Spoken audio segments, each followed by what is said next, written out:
ఒక రాజునయ్యుండి 10 మందికి చెప్పవలసిన వాడునయ్యుండి, న్యాయపు తీర్పులు తీర్చవలసిన వాడునయ్యుండి, అన్యాయాన్ని అడ్డుకోవలసిన వాడునయ్యుండి, దేవుని ధర్మశాస్త్రాన్ని క్రమంగా కాపాడవలసిన వాడునయ్యుండి, దేవుని ఆజ్ఞల్ని పాటింప చేయవలసిన వాడునయ్యుండి, నేనే దేవుని ఆజ్ఞలు మీరానేంటి, నేనే నరహత్య చేశానేంటి, నేనే వ్యభిచరించానేంటి, నేను ఎందుకు ఇలాగ అయిపోయానని ఒక్కసారిగా గుండెలు భరించలేనంత బాధ తనకు కలిగి అలా కుప్ప కూలిపోయి ఏడుస్తూ రాస్తున్న మాటలండి ఇవి. దేవా, ఇప్పుడు నేను పాపం చేశానయ్యా, నా పాపాన్ని పరిహరించుకోవడానికి పాప పరిహారార్థ బలి ఇవ్వాలంటే నేను ఇవ్వగలను.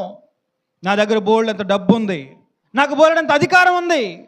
ఈరోజు నేను బలి ఇవ్వాలనుకుంటే కొన్ని వేల గొర్రె పిల్లలు నీకు బలి ఇవ్వగలను, వేల మేకలను బలి ఇవ్వగలను, వేల పావురాలని సన్నిధికి తీసుకొచ్చి నేను బలి ఇవ్వగలను నా పాపాన్ని కడుక్కోవడానికి. కానీ నువ్వు కోరింది అది కాదయ్యా.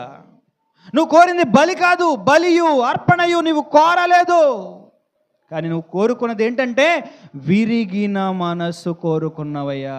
ఇదిగో అయ్యా, విరిగిపోయాను, నా పాపాన్ని బట్టి నేను విరిగిపోయాను, నేను ఈ బాధను భరించలేకపోతున్నాను, నేను తట్టుకోలేకపోతున్నాను, నేను ఏం చేయాలో నాకు అర్థం కావట్లేదు. దేవా, ఇదిగో విరిగిపోయిన మనసుతో నీ సన్నిధిలో పడున్నానయ్యా, దయచేసి నన్ను క్షమించవా అని ఏడుస్తున్నాడు దావీదు ఇక్కడ.